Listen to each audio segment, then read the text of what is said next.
Hi, I'm Deboki and this is Okie Dokie Boki, and today I am going to be talking about the essay collection Here For It by R. Eric Thomas. Here For It was one of the last books I picked up from the library before everything went into quarantine, and I was super excited to read it. I had recently started reading Thomas's column on Elle.com, and his column and weekly newsletter are a great read if you are in need of well-written, snarky takes on politics and culture that still have kind of a heart to them, that still have a real central sense of sincerity. And I've also just been in the mood for more essay collections. But then quarantine started and I opened up Here For It and I tried to read it and I couldn't. The first line is about how he used to believe when he was a kid that he was conceived via Immaculate Conception, I believe.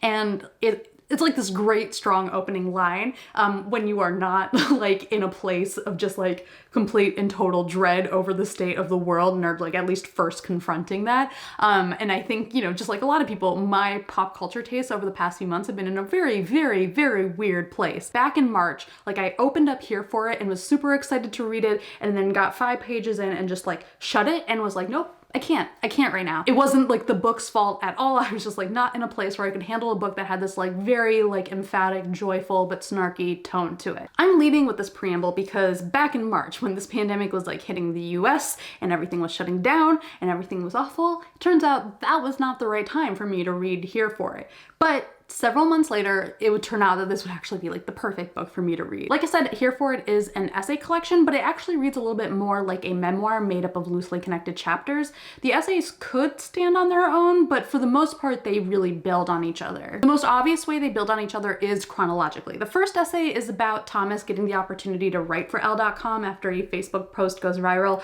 But after that, he goes back to his childhood, which involves him being one of the few Black kids at a predominantly white private school in the Baltimore area. It then moves into his college years at Columbia and then the University of Maryland, Baltimore County. And then it moves on to professional and personal parts of his life that, follow in sequence after that.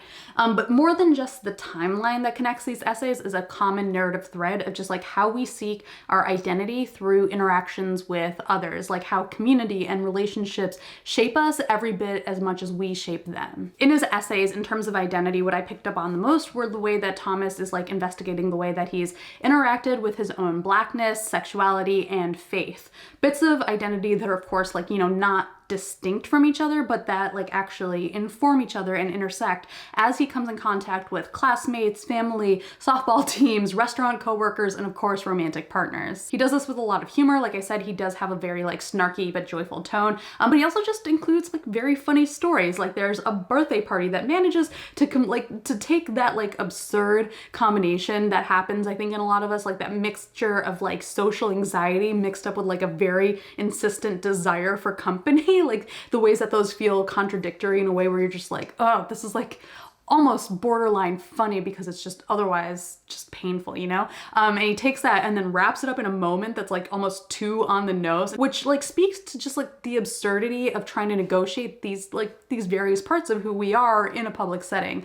There's a story from 2002 about how he accidentally went viral because he wrote a post about Black History Month that he meant to be satirical, but that was so satirical that it basically sounded like a racist white person had actually written it, and it ended up becoming this whole ordeal at his school. And again, this is 2002 internet, so the notion of virality and just what kind of issues it's creating, there is just a lot of layers to the ways that it is both absurd but also meaningful, and just how he's interacting with himself. But those moments of absurdity and humor are also wrapped up in sadder or more frustrated parts of his life.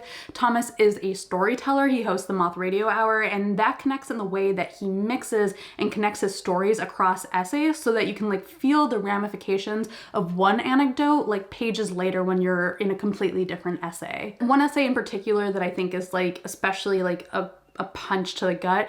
He's talking about his experience in high school, and he's processing a very deep friendship he had with a girl named Electra. And it touches on a lot of those personal aspects of his identity, especially race and sexuality, but it's also largely about their friendship and even love. And it builds to this very emotional end that just kind of left me winded. The book isn't building to a specific answer or lesson or how to when it comes to affirming your identity, just the way that that journey has shaped for Thomas himself. A lot of that just hit very hard for me right now, especially because like of the way that community, or sometimes the lack of it, has informed the way that Thomas sees these various parts of his identity, or how the ways he's seen them has changed over time. And like I said, I think this comes into play in different ways. And I think like the one that I found most compelling, or like most interesting to me, was how it related to a sense of faith. I think I'm like a lot of Hindu kids growing up in America, where my experience of religion has been more of a cultural one than a spiritual one, which is a little bit ironic given how Hinduism has been like repackaged for like white people's performance of spirituality, but like that is a different story. I am in a place now where I'm like a lot more curious than I used to be about how other people, especially people who have grown up with religion, how that experience with that has or hasn't guided them. And in the case of these essays, and also just like what I've been curious about overall, how it builds a sense of community. For Thomas, this is related both to like community and his own personal relationships, because he is married to a pastor.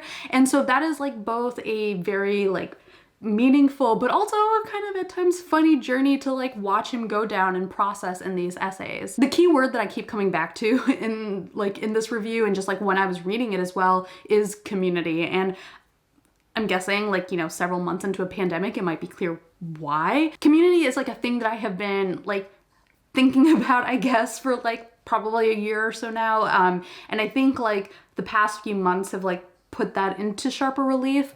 You know, the reason why I've been thinking about this for a while now is like grad school was probably like the last like major community that I felt like I was a part of, especially now as someone who freelances and works remotely. I've had a tough time figuring out how to get like a sense of community back. And I was putting more of a concerted effort into it this year, and I felt like I was actually making progress. And I talked about that a bit, like actually in my first year of freelancing video. And it's funny because I filmed that like right when everything was about to go into lockdown, and I was like, I don't know if this is gonna hold. And then it turns out it didn't really hold. And like on an individual level, like I have to say, like I am very, very lucky in terms of like dealing with this situation, because like I've got my husband, turns out I've got good taste, and he is very good company, especially during a pandemic when you are a high anxiety person like myself. He is a very grounded person.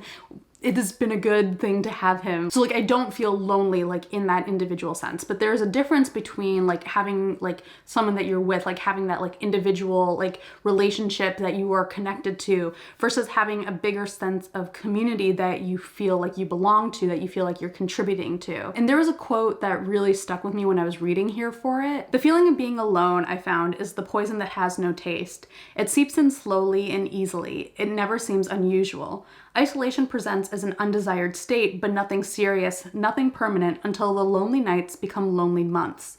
Community goes from being a distant goal to a forgotten idea. I've thought about this due to the pandemic, and then with Black Lives Matter, where I was thinking like, you know, like what am I doing within my communities? And then I was like really stuck on like, what even are my communities right now, which is like a function of a bunch of different shifts in my experience, but is also like a function of my own personal lack of initiative and accountability. Like a very trivial but obvious answer to the question of like, what are my communities is BookTube. Like this is a community that I have been a part of, but I have also felt increasingly distant from. Maybe in part because when I started it, I was still in grad school. I was still like looking specifically for an escape from like talking about science all day. Now like that is not as much of a specific need that I have. Like I'm not looking to decompress from like running lab experiments all day. And so now I'm like rethinking what BookTube is for me. And as a result, like I have felt pretty disconnected from the community, which translates into a lot of things, but it like most obviously translates into me not contributing much, which is like fine. Like in a broad sense,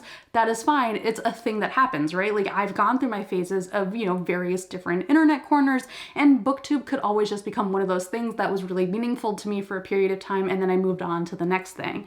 But the thing is, like for me, I've also known that it is not. Like I am not at that point. I don't feel like I'm at that point with BookTube. And so more importantly, I don't want to half-ass my participation in the community in a way that like leads to a lack lack of self-accountability for what kind of content I consume in general and how that translates into what I make for this channel. Sorry, this is like very navel-gazy, and it also like doesn't have a firm conclusion, and I might be getting a little bit like indulgent with it, but I think like if there's a book that feels conducive to like being navel-gazy about writing on the internet and also about how that connects to community, then like this is the book for that. The full title of this collection is Here for It, or How to Save Your Soul in America, and I don't know if my soul is saved yet because there is still a whole second half of 2020 to get through, so like who the fuck knows what will happen. But this book did make me think more about what is a better way to rethink myself and my position relative to the communities I want to be a part of. I'm glad I gave this book another chance later on in the pandemic, and for where I was at that point, like it helped me. Like it's simple as that.